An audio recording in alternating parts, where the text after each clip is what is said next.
Hello বন্ধুরা, welcome back to the channel SSK blog. সবাই কেমন আছো? আশা করছি তোমরা যে যেখানে রয়েছো খুব ভালো রয়েছো আর খুব সুস্থ রয়েছো। আর আমরা সকলেও কিন্তু বেশ ভালো রয়েছি। আমার একটা নতুন ব্লগে আমি সঙ্গীতা তোমাদেরকে জানাচ্ছি অনেক অনেক ভালোবাসা আর স্বাগত। সবাইকে সুন্দর একটা সকালের শুভেচ্ছা জানিয়ে আজকের ব্লগটা আবারও শুরু করলাম।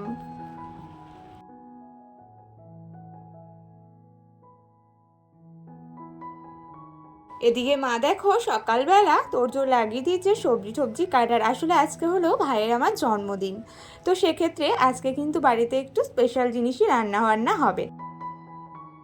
সকালবেলা আমরা আলু সিদ্ধ ভাত খেয়ে নিয়েছি সকালের খাবার, আর এখন কিন্তু দুপুরে তোড়জোড় হয়েছে। তো ওদিকে মা সব সবজিগুলো কেটে নিয়েছে আর এদিকে দেখো দুধটাও ঢেলে নিচ্ছে। তো আজকে হবে ফ্রাইড রাইস আর হলো মাটন কষা।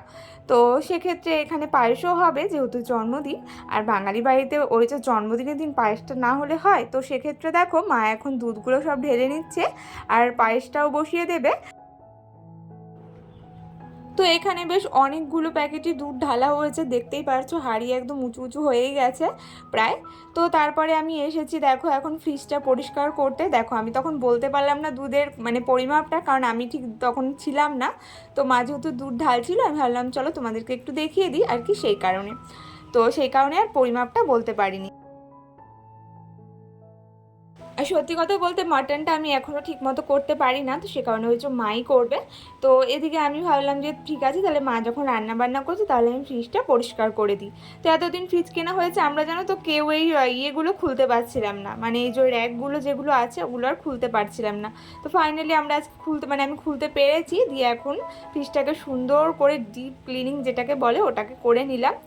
আর এখন সব কিছু ধোয়া পরিষ্কার আছে, আর দেখো এত সুন্দর পরিষ্কার হয়েছে, পুরো সাদা ধবধবে হয়ে গেছে। তো যা যা ফ্রিজে রাখা সেগুলো আবার রেখেও দেওয়া হয়েছে।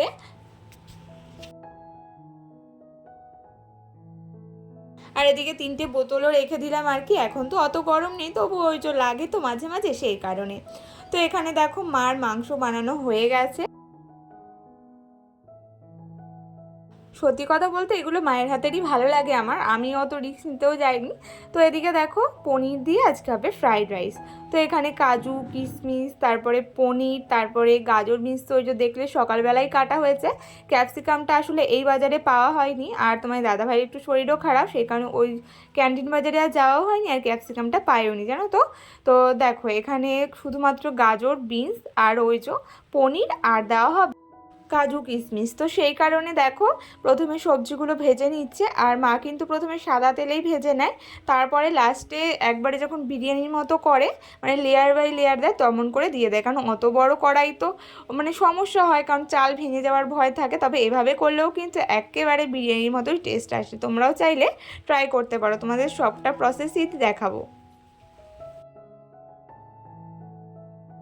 তোমরা কিন্তু নিচে একটুখানি অয়েল বা ওই ঘি ব্রাশ করে নিতে পারো, দিয়ে তারপরে দেখো ভাতটা দিয়ে তারপরে ওই যে সবজি পনির মানে যা যা দেওয়ার আছে দিয়ে তারপরে আবার একটা লেয়ারে দেখো ভাত দিয়ে তারপরে আবার মানে যেমন বিরিয়ানির প্রসেসটা হয় লেয়ার বাই লেয়ার, তেমন লেয়ার বাই লেয়ার দিয়ে তারপরে কিন্তু ওপর দিয়ে ঘি, তারপরে এর মাঝখানে কিন্তু আমরা ভাজা মশলাও দিয়েছি আর কি, মানে যে মশলাটা প্রয়োজন তো সেই মশলাটাও দেওয়া হয়েছে।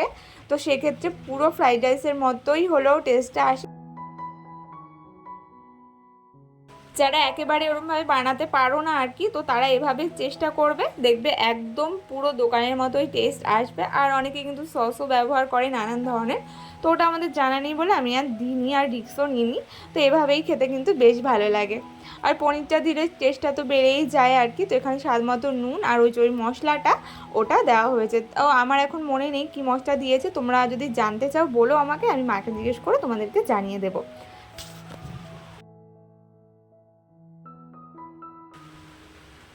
আর তারপরে কিন্তু হালকা 2-3 মিনিটের জন্য সিম করে একটু দমে বসিয়ে দিলে পুরো সেন্টটা একদম খিলে যাবে।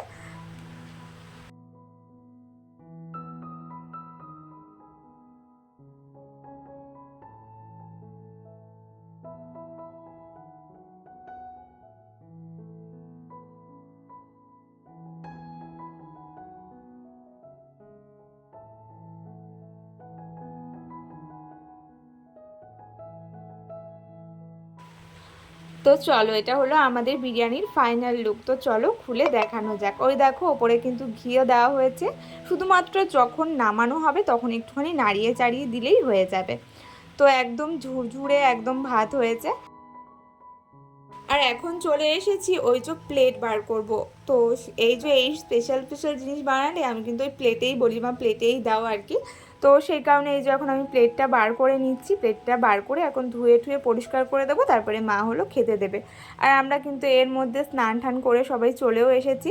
খুব একটা বড় করে হয় না, তবে এই যে মা কিন্তু প্রত্যেক বছরই আমার হোক বা ভাইয়ের হোক এই যে জন্মদিনের দিন একটু স্পেশালভাবে রান্না করে, পায়েস করে, এগুলো কিন্তু করে। তবে এবছর কী বলতো, আমার ভাই আমাকে বিরিয়ানি করে খাইয়েছে। তবে সত্যি কথা বলতে আমি অত রান্নায় পটু নই, আমার রান্না অত ভালো হয় না। হ্যাঁ, তবে চেষ্টা করি, তবে মার হাতেরই বেশি ভালো লাগে বলে মাই করেছে। তো যাই হোক, এদিকে এখন আমি আলমারিটা বন্ধ করে নিচ্ছি। আর সত্যি কথা বলতে কী বলো তো, মাটনটা না আমি রিস্ক নিতেই চাই না, কারণ অত টাকা দামের জিনিসটা আসে আর সেটা যদি আমি নষ্ট করে দিই তখন সত্যি খুব খারাপ লাগে। তো সেই কারণে তো যাই হোক, এদিকে দেখো ভালো করে রাইসটা বেড়ে নেওয়া হচ্ছে।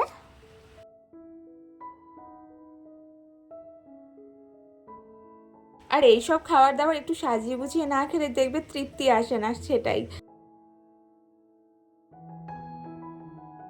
আর স্মেলটাও কিন্তু মারাত্মক এসেছে। আর আমার প্লেট বার করার ফাঁকে ফাঁকে মা কিন্তু ওই যে স্যালাডটাও কেটে নিয়েছে। আর তোমরা দেখতেই পারছো চালটা কত সুন্দর ঝুরঝুরে হয়েছে আর কি। তো এর ভেতর অনেকে কিন্তু চিংড়িও দেয়, তো আমাদের কাছে চিংড়িও ছিল না তখন, কিন্তু চিংড়িও দেওয়া যায়। তারপরে মাটনের কিমাও দেওয়া যায়, বা যে কোনো মাংসর কিমা, সেগুলোও কিন্তু ওই যে একটুখানি রান্না করে তারপর দিলে কিন্তু ভালোই লাগে। তো সেটাই তো দেখো, এদিকে কিন্তু আমাদের খাবারটা বাড়া হয়ে গেছে। আর এখন আমরা দুজনে খেতে বসবো, কারণ তোমার দাদাভাইও আসেনি আর মাও এখন খাবে না, কারণ বাবাও আসেনি, তো সেই কারণে।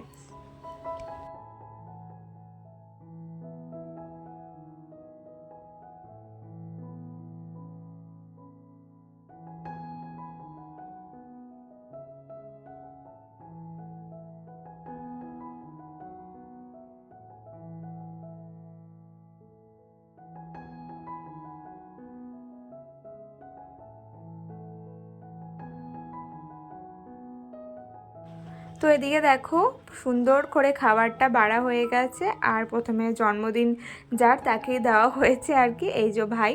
আর ও তো ব্যস্ত স্পেশাল স্পেশাল জিনিস নিয়ে। তো এই যে, তো সবাই ওকে হ্যাপি বার্থডে উইশ করে দিও, যাতে ও খুব খুব ভালো থাকে, সুস্থ থাকে, যেটা চায় সেটা যেন পায়, আর খুব তাড়াতাড়ি জীবনে উন্নতি করুক, এটুকুই চাই আর কি। তো এদিকে দেখো আমিও বসে পড়েছি।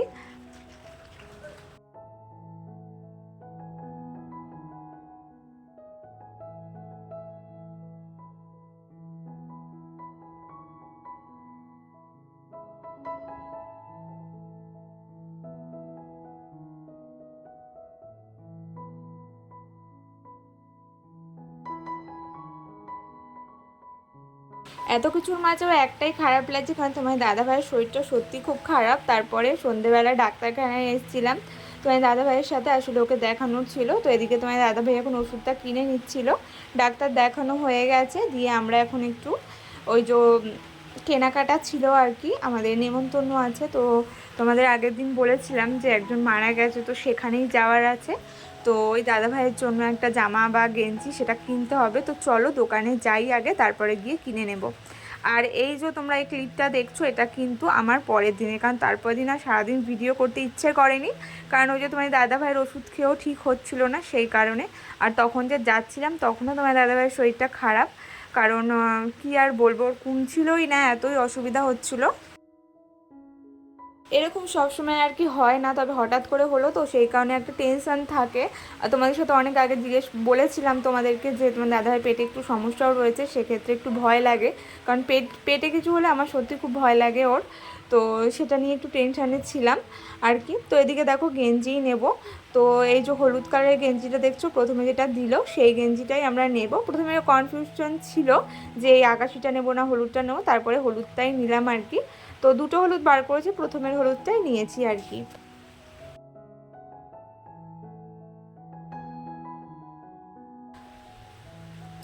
তো তোমরা বলো কালারটা কেমন হয়েছে। আর তোমার দাদাভাই এখন এই যে আমি ভয়েস দিচ্ছি এখন একটু ঠিক আছে, তো ওটা নিয়ে একটু টেনশানেই ছিলাম আর কি, যে কেন কমছে না, ডাক্তার দেখানো হয়েছে, ওষুধ কিনে খাওয়াচ্ছে, তবুও কেন হলো কমছে না, সেটা নিয়ে একটু টেনশানে ছিলাম। তারপরে তোমার দাদাভাই একটু খেতে ভালোবাসে, মানে খাওয়ার জিনিসটা ভালোবাসে, তো আর ওর পছন্দের জিনিস হয়েছে সেটাও খেতে পারছে না, সেটা নিয়েও খারাপ লাগছিলো। তো এদিকে দেখো আমাদের কেনাকাটা হয়ে গেছে, আর মামাম এত দুষ্টুমি করছিল, মানে কান্না করছিল, যে ওকে নিয়েই আসতে হয়েছে। আর কিন্তু সত্যি কথা বলতে দোকানে এসে একদম দুষ্টুমি করেনি, একদম গুডগালো সোনা বাচ্চা হয়েছিল। তো ওদিকে আমাদের কেনা হয়ে গেছে, তারপরে এসেছি হলাম একটুখানি ঘুগনির দোকানে। তো অনেক দিন ধরে আমার ঘুগনি খেতে ইচ্ছে করছিল, তো আজকে একটু ঘুগনি নিয়ে যাব। আর আমাদের এখানে এই যে চেকপোস্টের এই কাকুটা খুব ভালো ঘুগনি বানায়, এত সেল হয় কি আর বলবো। তো ওখানেই প্রায় আধা ঘন্টার কাছাকাছি দাঁড়িয়েছিলাম, কারণ প্রচুর ভিড় ছিল। তো এখানে মাম্মামকে নিয়ে এই যে দাঁড়িয়ে আছে। তো চলো এখন ঘুগনি টুগনি কিনে নিয়ে বাড়ি যাই। আর আজকে ব্লগটা আমি এত দূরই শেষ করব। সবাই খুব ভালো থেকো, দেখা হবে পরের দিন নতুন কোনো ব্লগে। ততক্ষণের জন্য টাটা।